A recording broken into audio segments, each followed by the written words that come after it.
Hello दोस्तों, स्वागत है आप सभी का हमारे YouTube channel science GK and JS में। ICAR टेक्नीशियन एग्जाम 2023 8 जुलाई के तीनों शिफ्टों का एग्जाम खत्म हो चुका है और अब तक मेरे पास मैक्सिमम रियल क्वेश्चन आ चुके हैं जो एग्जाम में पूछे गए थे। तो शुरू करते हैं आज का वीडियो, देख लेते हैं आज के तीनों शिफ्टों में किस प्रकार के क्वेश्चन पूछे गए हैं जीके जेएस एंड साइंस के। तो गाइज अपन शिफ्ट वाइज चलेंगे। सबसे पहले फर्स्ट शिफ्ट के क्वेश्चन देखेंगे, फिर सेकंड शिफ्ट का और फिर थर्ड शिफ्ट के क्वेश्चन देखेंगे। और मैंने सभी शिफ्टों को पार्ट वाइज डिवाइड कर रखा है और सभी को अपन अलग अलग देखेंगे। किसी भी शिफ्ट का अपन मिक्स में क्वेश्चन नहीं देखेंगे जिससे अपने क्वेश्चन आपको मैच कराने में कोई भी दिक्कत नहीं होने वाली है। और गाइज यदि आपका एग्जाम अभी कंप्लीट हो चुका है और सिर्फ आप अपनी शिफ्ट का एग्जाम का एनालिसिस देखना चाहते हो तो मैंने तीनों शिफ्टों का अलग अलग एनालिसिस भी प्रोवाइड करवा दिया है, या आप अलग अलग भी अपनी शिफ्ट का एनालिसिस देख सकते हो। और यदि आपका एग्जाम बचा हुआ है आगे आने वाले शिफ्टों में तो आप इस वीडियो को एंड तक देख सकते हो और अपने दोस्तों के साथ भी शेयर कर सकते हो जिनका भी एग्जाम 10 जुलाई को होने वाला है। तो गाइज शुरू करते हैं आज का वीडियो, देख लेते हैं आज के तीनों शिफ्टों में किस प्रकार क्वेश्चन पूछे गए जीके जीएस के। तो गाइस सबसे पहले देखेंगे अपन फर्स्ट शिफ्ट के, लेकिन शुरू करने से पहले यदि आप चैनल पर पहली बार आए हो तो चैनल सब्सक्राइब कर बेल आइकन ऑन कर लो, ताकि मैं जैसे ही आपका नेक्स्ट एग्जाम होगा और उसका एनालिसिस लेके आऊँगा तो उसका नोटिफिकेशन आप तक पहुँच जाएगा और आप सबसे पहले एनालिसिस देख सकेंगे। तो गाइस शुरू करते हैं आज के फर्स्ट शिफ्ट से और देख लेते हैं आज के फर्स्ट शिफ्ट में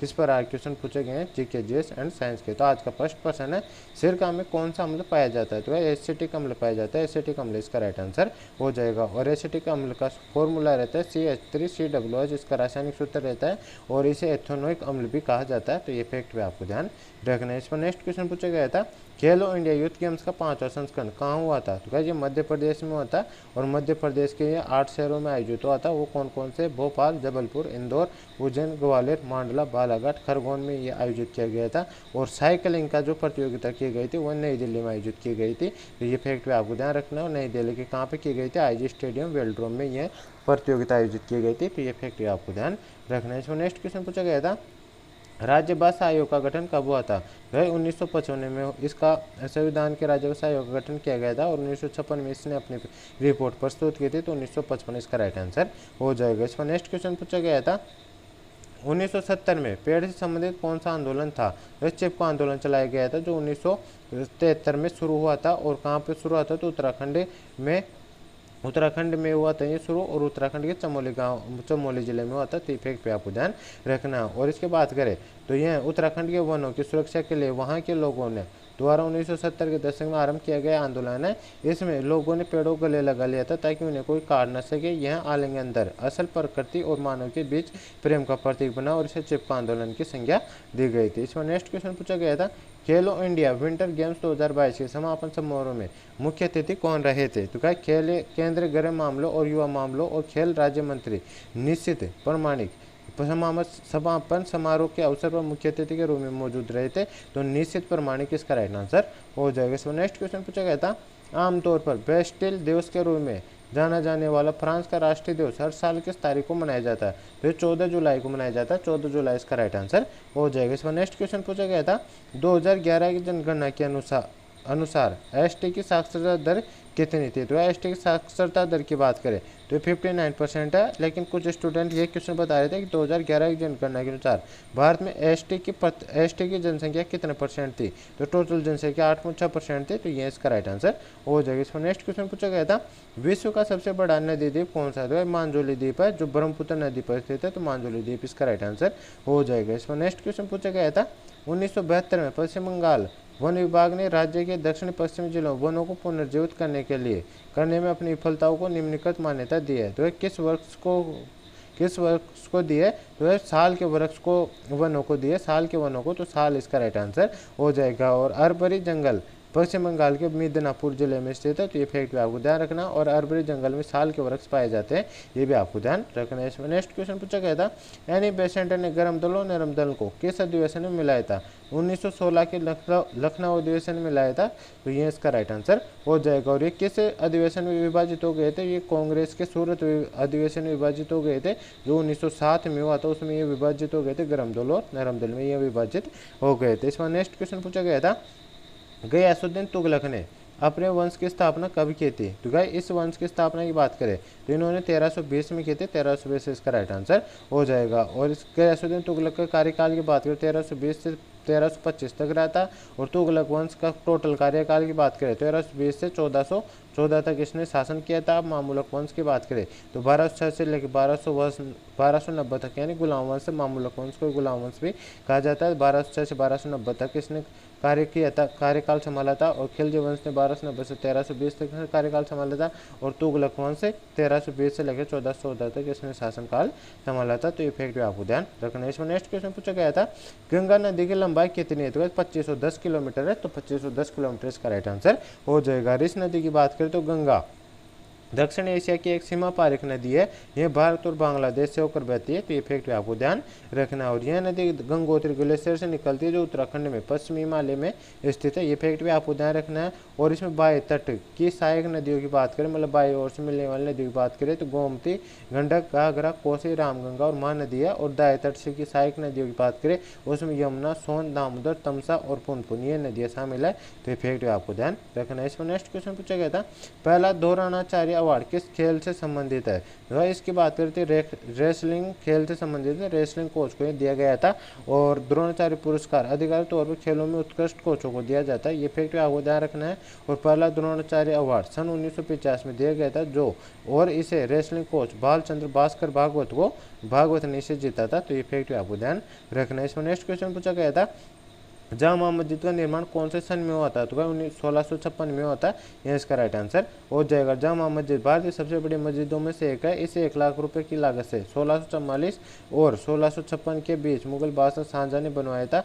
ये फैक्ट पे आपको ध्यान रखना। और जामा मस्जिद को मस्जिद जहान नुमा या दुनिया की मस्जिद या कमांडिंग व्यू के रूप में भी जाना जाता है। इसे सम्राट शाहजहां की प्रमुख मस्जिद के रूप में डिजाइन किया गया था। तो ये फैक्ट पे आपको ध्यान रखना है। इस पर नेक्स्ट क्वेश्चन पूछा गया था, कार्बन के परमाणु में कितने एकल बॉन्ड होते हैं? तो ये कार्बन से जो तो कितने होते हैं? 4 होते हैं। 4 इसका राइट आंसर हो जाएगा। इसमें नेक्स्ट क्वेश्चन पूछा गया था, 1879 में गुजरात में कौन सा डैम बना था? तो गए वर्तमान में भारत की बात करें उसमें 541 डैम है, जिनमें भारत और गुजरात में से कितने लगभग कितने बड़े डैम है? तो 21 बड़े बांध सिर्फ और सिर्फ गुजरात में स्थित है। और सामान्य तौर पर गुजरात के बांध राज्य विकास और गुजरात के लोगों की जीवनशैली में महत्वपूर्ण भूमिका निभाते हैं। गुजरात की 5 प्रमुख बांध परियोजनाएं हैं, वो कौन कौन सी है? सरदार सरोवर बांध परियोजना, उकाई बांध परियोजना, दांतेवाड़ा परियोजना तथा करडाना परियोजना और धरोई बांध परियोजना। ये 5 मुख्यतः बड़ी परियोजनाएं गुजरात के। तो ये फैक्ट पे आपको ध्यान रखना है। इसमें नेक्स्ट क्वेश्चन पूछा गया था, निम्नलिखित में से किस में 3 कक्षीय हद्दे पाए जाते होता है? उभयचर या रेप्टाइल में पाए जाते हैं। तो ये इसका राइट आंसर हो जाएगा। लेकिन मगरमच्छ एक ऐसा पौधा है जिसमें 3 चैम्बर की जगह 4 चैम्बर वाला हट पाया जाता है। तो ये फैक्ट भी आपको ध्यान रखना है। और मनुष्य तथा पक्षी समुदाय में 4 चैम्बर वाला हृदय होता है जिसमें 2 आले 2 नीले होते हैं। और स्तनधारी और पक्षी गर्म रक्त के प्राणी होते हैं। तो ये फैक्ट भी आपको ध्यान रखना है।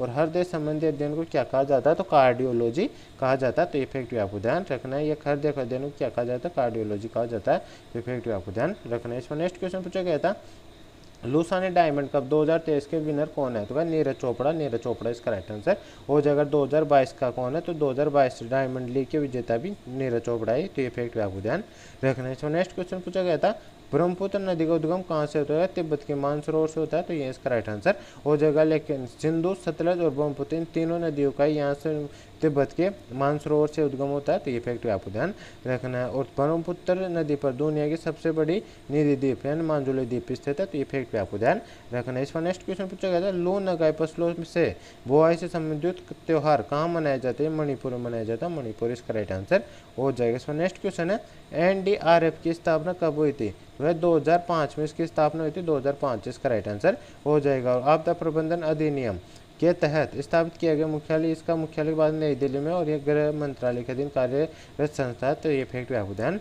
रखना है। और रो की स्थापना की बात करें तो 1968 में हुई थी। DRDO की स्थापना 1958 में हुई थी। इसरो की स्थापना 1969 में हुई थी। तो ये फैक्ट भी आपको ध्यान रखना है। इसमें नेक्स्ट क्वेश्चन पूछा गया था, एल्कान का रासायनिक सूत्र क्या होता है? तो CnH2n-2 होता है। तो ये इसका राइट आंसर हो जाएगा। इसमें नेक्स्ट क्वेश्चन है, निम्नलिखित में से कौन से धातु के गुण के उदाहरण है? तो वह धातु लचीली होती है और चमकदार होती है और धातु विद्युत सुचालक होते हैं। तो ये फैक्ट आपको ध्यान रखना है। तो ये सभी गुण होते हैं धातु के। तो ये इसका राइट आंसर हो जाएगा। और अधातु के गुणों की बात करें तो अधातु भंगुर होती है, अधातु विद्युत कुचालक होती है। और लेकिन अपवाद की बात करें तो ग्रेफाइट एक अपवाद होता है जो भंगुर होते हुए भी यह मूल विद्युत का सुचालक होता है। तो ये फैक्ट आपको ध्यान रखना है। और ग्राफाइट किस में पाया जाता है? जो पेंसिल रहती है ना गाइस लिखने वाली, तो उसके जो निब रहता है उसके अंदर मतलब उसका निब ग्रेफाइड का बना होता है। तो ये फैक्ट आपको ध्यान रखना है। इसमें नेक्स्ट क्वेश्चन पूछा गया था, निम्नलिखित में से ऑक्सीकरण अभिक्रिया की क्या विशेषता है? तो ऐसे अभिक्रिया जिसमें ऑक्सीजन का एडिशन तथा हाइड्रोजन का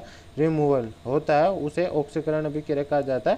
तो ये इसका राइट आंसर हो जाएगा। और ऐसी अभिक्रिया जिसमें हाइड्रोजन का एडमिशन तथा ऑक्सीजन का रिमूवल होता है उसे अवकरण अभिक्रिया कहते हैं। जबकि जिसे वह जब ये दोनों अभिक्रिया जब दोनों अभिक्रिया एक साथ होती है तो उसे रेडॉक्स अभिक्रिया कहते हैं। तो ये फैक्ट पे आपको ध्यान रखना है। इस पर नेक्स्ट क्वेश्चन पूछा गया था, किसी परिपथ में आर मतलब प्रतिरोध बराबर 1200 ओम, विभवांतर वी बराबर 220 वोल्ट, तो प्रवाहित धारा का मान क्या होगा? तो गाइस इसमें प्रवाहित धारा यानी आई का मान अपने को ज्ञात करना है। या ओम का नियम से निकालेंगे अपन, वी बराबर आई आर होता है। तो आई बराबर क्या हो जाएगा? वी अपॉन आर हो जाएगा अपने पास। तो वी कितना दे रखा है यहाँ पे? वी दे रखा अपने को 220 वोल्ट, और ये दे रखा अपने को 1200 वोल्ट। तो 1 0 से 1 0 कट जाएगा, ये 11 बार कट जाएगा, और ये कितना बार कट जाएगा? ये 60 बार कट जाएगा। तो अपने पास आई बराबर क्या आ जाएगा? 11/60 एम्पियर अपने पास निकल कर आ जाएगा। तो ये इसका राइट आंसर हो जाएगा। इसमें नेक्स्ट क्वेश्चन पूछा गया था, प्रकाश संश्लेषण, एक क्वेश्चन आए थे, पूरा क्वेश्चन नहीं मिला है। इसके बात करें प्रकाश संश्लेषण की, तो प्रकाश संश्लेषण पौधों के लिए आवश्यक भोजन बनाने की विधि। प्रकाश संश्लेषण घटना सिर्फ दिन में होती है, जिसके लिए सूर्य के प्रकाश, कार्बन डाइऑक्साइड, क्लोरोफिल तथा जल की उपस्थिति आवश्यक होती है। और गाइस इसमें बात करें जो जाइलम और फ्लोएम ऊतक, दो ऊतक पाए जाते हैं पेड़ पौधों के अंतर्गत, जो इसमें जाइलम मतलब खनिज लवणों को पहुंचाने कार्य आता है। खनिज लवण जो जड़ों से खनिज लवण पर प्राप्त करता है, और फ्लोएम भोजन को, फूड को मतलब सप्लाई करने का कार्य करता है। तो ये फैक्ट भी आपको ध्यान रखना। एक क्वेश्चन पूछा गया था आर्टिकल से पूछा गया था, जिसमें 40, 50 से 44 में से एक आर्टिकल में से कोई एक क्वेश्चन आया था। तो इसमें बात करें तो अनुच्छेद 40 की बात करें तो अनुच्छेद 40 ग्राम पंचायत गठन से संबंधित है। अनुच्छेद 50 की बात करें तो ये कार्यपालिका के न्यायपालिका से पृथक्करण से संबंधित है। और अनुच्छेद 44 की बात करें तो अनुच्छेद 44 के अनुसार भारत के पूरे क्षेत्र नागरिकों के लिए समान नागरिक संहिता से यह संबंधित है। तो ये फैक्ट भी आपको ध्यान रखना है। इसमें नेक्स्ट क्वेश्चन पूछा गया था, प्रिंटिंग प्रेस की खोज किसने की थी? तो चार्ल्स गुटेनबर्ग ने की थी। तो ये इसका राइट आंसर हो जाएगा। इसमें नेक्स्ट क्वेश्चन पूछा गया था, प्रयोगशाला में यूरिया का निर्माण किसने किया था? वोल्हेयर ने किया था। वोल्हेयर इसका राइट आंसर हो जाएगा। यूरिया की बात करें, यूरिया एक नाइट्रोजन उर्वरक है। और रेडियम की खोज किसने की थी? मैडम क्यूरी ने की थी। तो ये फैक्ट आपको ध्यान रखना। और रेडियो सक्रियता की खोज किसने की थी? ये हेनरी बेक्वेरेल ने की थी। तो ये फैक्ट आपको ध्यान रखना। इसमें नेक्स्ट क्वेश्चन पूछा गया था, हॉकी वर्ल्ड कप 2023 का आयोजन कहाँ किया गया था? हॉकी वर्ल्ड कप 2023 का आयोजन उड़ीसा के कलिंगा स्टेडियम यानी भुवनेश्वर तथा बिरसा मुंडा स्टेडियम राउरकेला में किया गया था। तो ये इसका राइट आंसर हो जाएगा। इसमें विजेता कौन था? जर्मनी की टीम थी। तो ये फैक्ट आपको ध्यान रखना है। तो गाइस यहाँ पे अपने फर्स्ट शिफ्ट के क्वेश्चन समाप्त हो चुके हैं। अब सेकंड शिफ्ट के क्वेश्चन देख लेते हैं। सेकंड शिफ्ट में किस प्रकार क्वेश्चन पूछे गए? तो सेकंड शिफ्ट का फर्स्ट क्वेश्चन है, फरवरी 2023 तक कितने डिजिटल बैंकिंग इकाई है? तो भाई 75 इसका राइट आंसर हो जाएगा। और भारत के प्रधानमंत्री ने 75 जिलों में 75 डिजिटल बैंकिंग इकाई राष्ट्र को समर्पित की है। तो 75 इसका राइट आंसर हो जाएगा। इसमें नेक्स्ट क्वेश्चन पूछा गया था, प्लास्टर ऑफ पेरिस का रासायनिक नाम क्या था? तो भाई प्लास्टर ऑफ पेरिस का वैज्ञानिक नाम की बात करें तो कैल्शियम सल्फेट हाइड्रेट होता है, हेमीहाइड्रेट होता है। तो इसका राइट आंसर हो जाएगा। और इसका रासायनिक सूत्र की बात करें तो CaSO4 H2 होता है। तो ये इसका राइट आंसर हो जाएगा। और पेरिस प्लास्टर ऑफ पेरिस को वास्तव में एक जिप्सम प्लास्टर होता है, जो पानी के संपर्क में आते ही कठोर हो जाता है, और इसको टूटी हड्डियों को जोड़ने में इसका प्रयोग किया जाता है। तो ये फैक्ट पे आपको ध्यान रखना है। इसमें नेक्स्ट क्वेश्चन पूछा गया था, मधुमक्खी काटने पर क्या लगाते हैं? मतलब जो जहाँ पर मधुमक्खी काट देती है वहाँ पर क्या लगाने से उसका मतलब दर्द ठीक हो जाता है? तो क्या बेकिंग सोडा लगाने से ठीक हो जाता है। बेकिंग सोडा इसका राइट आंसर हो जाएगा। इसमें नेक्स्ट क्वेश्चन पूछा गया था, चिपका आंदोलन की शुरुआत किस गाँव से हुई थी? तो उत्तराखंड के चमोली जिले के रैणी गाँव से हुई थी। तो रैणी गाँव इसका राइट आंसर हो जाएगा। ये महिलाओं ने चिपका आंदोलन को चलाया था। तो ये फैक्ट भी आपको ध्यान रखना। इसमें नेक्स्ट क्वेश्चन पूछा गया था, स्वास्थ्य सेवा जीवन के ब्रांड एम्बेसडर कौन बने? क्रिकेटर स्मृति मंदाना को ब्रांड एम्बेसडर नियुक्त किया गया। तो स्मृति मंदाना इसका राइट आंसर हो जाएगा। इसमें नेक्स्ट क्वेश्चन पूछा गया था, कर्नाटक संविधान से भारतीय संविधान में क्या लिया गया है? तो केंद्र में अवशेष शक्तियों का वर्गीकरण लिया गया है, यानी संघ गात्मक शासन व्यवस्था लिया गया है। तो ये इसका राइट आंसर हो जाएगा। और केंद्र द्वारा राज्य के राज्यपाल की नियुक्ति जैसे कि मतलब क्या लिया गया? जैसे मतलब केंद्र जो मतलब राष्ट्रपति रहते हैं उसके द्वारा राज्यपाल की नियुक्ति, सर्वोच्च न्यायालय का सलाहकार, क्षेत्राधिकार, और भारत के अर्ध स्तरीय सरकार के स्वरूप और केंद्र की अविभाज्य शक्तियों की अवधारणा कर्नाटक संविधान से ली गई है, तो ये फैक्ट आपको ध्यान रखना है। इसमें नेक्स्ट क्वेश्चन पूछा गया था अमर्त्य देव अवार्ड किसने शुरू किया है, तो है अमर्त्य देव बिश्नोई। वन्य जीव संरक्षण पुरस्कार भारत सरकार द्वारा वन्य जीव संरक्षण के लिए स्थापित एक राष्ट्रीय पुरस्कार है, तो क्या हो जाएगा इसका, भारत सरकार इसका राइट आंसर हो जाएगा। इसमें नेक्स्ट क्वेश्चन है अनुच्छेद 39 किससे संबंधित है, निःशुल्क कानून सहायता योजनाओं के कार्यान्वयन से संबंधित है, तो ये इसका राइट आंसर हो जाएगा। इसमें नेक्स्ट क्वेश्चन पूछा गया था केरल का लिंगानुपात कितना है, तो केरल का लिंगानुपात की बात करें 2011 जनगणना के अनुसार तो 1084 महिलाएं 1000 पुरुषों पर, तो ये इसका राइट आंसर 1084 हो जाएगा। इसमें नेक्स्ट क्वेश्चन पूछा गया था अरवरी जंगल में कौन सा पेड़ पाया जाता है, तो साल का वृक्ष पाया जाता है, साल इसका राइट आंसर हो जाएगा। और अरवरी जंगल की बात करें तो यह पश्चिम बंगाल की मिदनापुर जिले में स्थित है, तो ये फैक्ट भी आपको ध्यान रखना है। इसमें नेक्स्ट क्वेश्चन पूछा गया था डिजास्टर एक्ट के कौन से चैप्टर में एनडीएमए का गठन हुआ है, तो भाई इसका चैप्टर नंबर 11 में हुआ, तो चैप्टर नंबर 11 इसका राइट आंसर हो जाएगा। इसमें नेक्स्ट क्वेश्चन पूछा गया था डोंगरी भाषा संविधान के 8वें अनुसूची में कब जोड़ी गई थी, तो वर्ष 2003 में जोड़ी गई थी, वर्ष 2003 इसका राइट आंसर हो जाएगा। और 92वें संविधान संशोधन अधिनियम जो कि 2004 से प्रभावी हुआ था द्वारा बोडो डोंगरी मैथिली संताली को 8वें अनुसूची में शामिल किया गया था, तो ये फैक्ट आपको ध्यान रखना है। और वर्तमान में 8वें अनुसूची में टोटल कितनी भाषा है, तो 22 भाषा है, ये फैक्ट आपको ध्यान रखना। और वो कौन कौन सी है, तो वो है असमिया, बंगाली, गुजराती, हिंदी, कन्नड़, कश्मीरी, कोंकणी, मलयालम, मणिपुरी, मराठी, नेपाली, उड़िया, पंजाबी, संस्कृत, सिंधी, तमिल, तेलुगु, उर्दू, बोडो, संताली, मैथिली और डोंगरी, ये 22 भाषा है जो वर्तमान में अपने 8वीं सूची में अनुसूची में वर्णित है। और सिंधी भाषा को 21वें संविधान संशोधन अधिनियम द्वारा 1967 में जोड़ा गया था।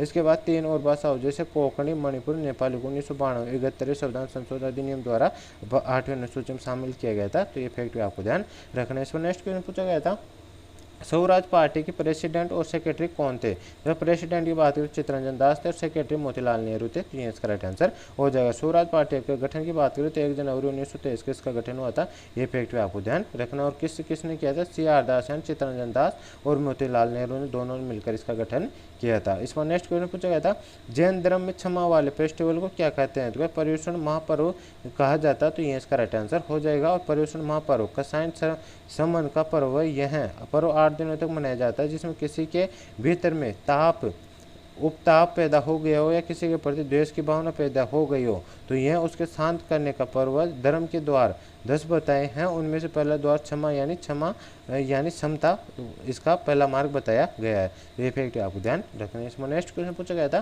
कौन सा अनुच्छेद द्वारा निःशुल्क शिक्षा दिया जाता है, तो अनुच्छेद 21(1) के द्वारा दिया जाता है जो निःशुल्क शिक्षा से संबंधित है, तो ये इसका राइट आंसर अनुच्छेद 21 हो जाएगा। इसमें नेक्स्ट क्वेश्चन पूछा गया था एक चम्मच की भीतरी सतह एक रिक्त स्थान दर्पण की तरह काम करती है, जबकि एक चम्मच की बाहरी सतह एक रिक्त स्थान दर्पण की तरह कार्य करती है, तो भाई मतलब जो भीतरी सतह रहती है तो अवतल दर्पण की तरह कार्य करती है और जो बाहरी सतह रहती है उत्तल दर्पण की तरह कार्य करती है, तो ये इसका राइट आंसर हो जाएगा। इसमें नेक्स्ट क्वेश्चन पूछा गया था एल्काइंस और एल्केन्स का फॉर्मूला क्या होता है, यहाँ सूत्र क्या होता है, तो एल्किन का फॉर्मूला की बात करें तो CnH2n+2 होता है। एल्काइन के फॉर्मूला की बात करें एल्केन के फॉर्मूला की बात करें CnH2n होता है। और एल्काइन के फॉर्मूला की बात करें तो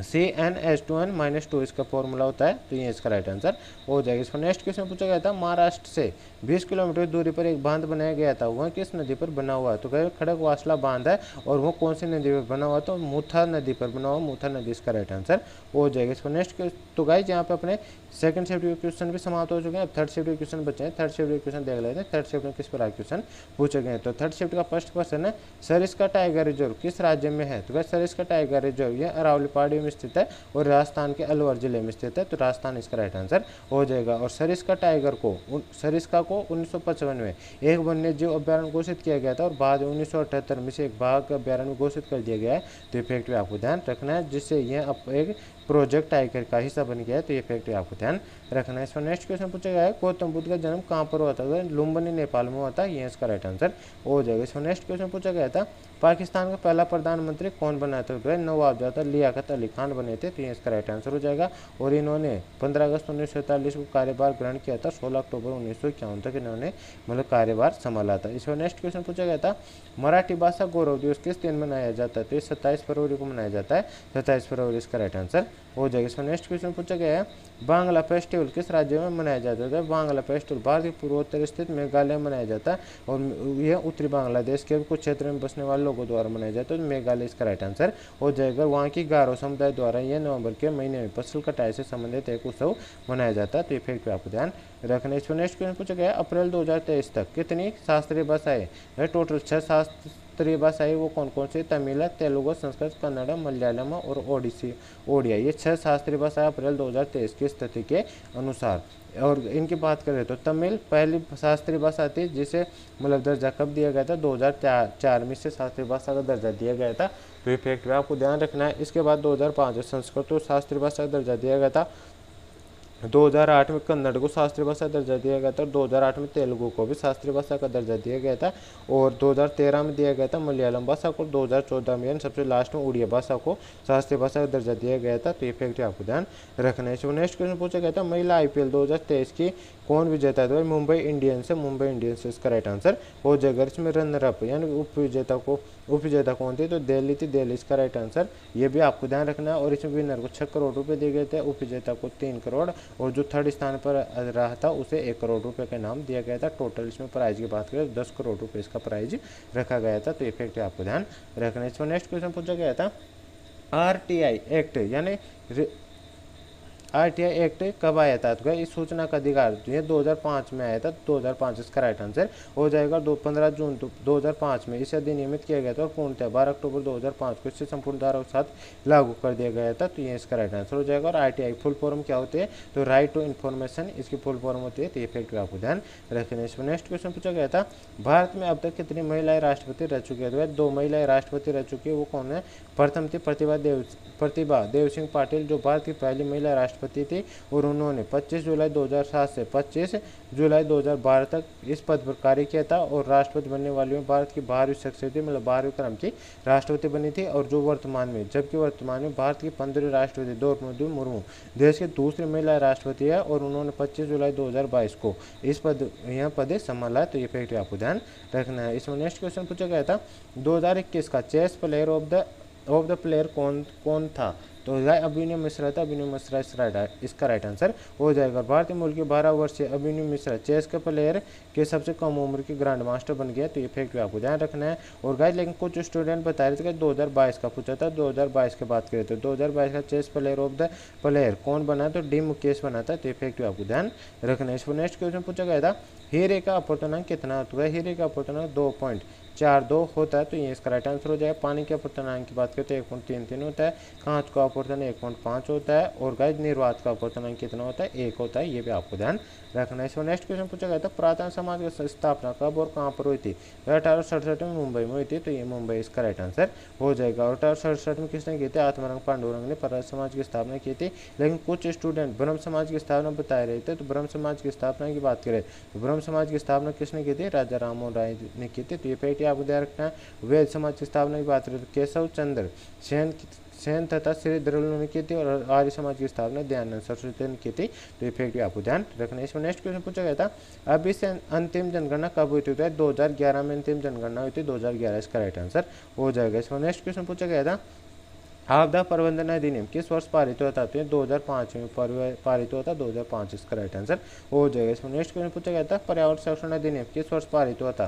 तो संविधान के अनुच्छेद 253 के तहत पर्यावरण संरक्षण अधिनियम भारत की संसद द्वारा 1986 में पारित किया गया था। यह अधिनियम 19 नवंबर 1986 को लागू हुआ था। तो 1986 इसका राइट आंसर हो जाएगा। इसमें नेक्स्ट क्वेश्चन पूछा गया था कार्बन की संयोजकता कितनी होती है? 4 होती है। 4 इसका राइट आंसर हो जाए। इसमें नेक्स्ट क्वेश्चन पूछा गया था तराइन के प्रतिनिधि में मोहम्मद गौरी को किसने हराया था? वह पृथ्वीराज चौहान तथ्य ने हराया था। तो पृथ्वीराज चौहान इसका राइट आंसर हो जाएगा। इसमें नेक्स्ट क्वेश्चन पूछा गया था फ्लेमिंग के बाएं हाथ का नियम क्या कहता है? इस नियम के अनुसार अपने बाएं हाथ की तर्जनी मध्यमतन अंगुष्ठ के इस प्रकार फैलाई जाना चाहिए कि तीनों एक दूसरे के परस्पर लंबवत हो। यदि तर्जनी चुंबकीय क्षेत्र की दिशा और मध्यमा चालक में प्रभावित विद्युत धारा की दिशा की ओर संकेत करती है तो अंगुष्ठ यानी अंगूठा चालक की गति की ओर संकेत करता है। तो यह इसका राइट आंसर हो जाएगा। इसमें नेक्स्ट क्वेश्चन पूछा गया था जेल की संरचना किसकी जल की तरह संरचना किसकी होती है? वह कोशिका द्रव्य की होती है। कोशिका द्रव्य इसका राइट आंसर हो जाएगा। एक क्वेश्चन पूछा जाता है फरवरी 2023 तक महासागर को साफ करने के लिए भारत और किस देश किसके साथ एग्रीमेंट हुआ? तो गाइज इसका आंसर मुझे नहीं मिल पाया, नहीं ऑप्शन मिला है। यदि आपको पता हो तो आप कमेंट में मुझसे बता सकते हो। तो गाइज ये था आज के तीनों शिफ्टों का full paper analysis. I hope आपको वीडियो पसंद आएगा। वीडियो पसंद आए तो वीडियो को लाइक करना, चैनल पर पहले बार आए चैनल को सब्सक्राइब कर बेल आइकन ऑन कर लेना। और गाइज यदि आपको इसका पीडीएफ चाहिए तो मैंने डिस्क्रिप्शन टेलीग्राम चैनल का लिंक दे रखा है, आप उसको ज्वाइन कर लीजिए, उस पर आप उसका पीडीएफ भी मिल जाएगा। तो गाइज मिलते हैं नेक्स्ट वीडियो में, तब तक के लिए जय हिंद जय भारत।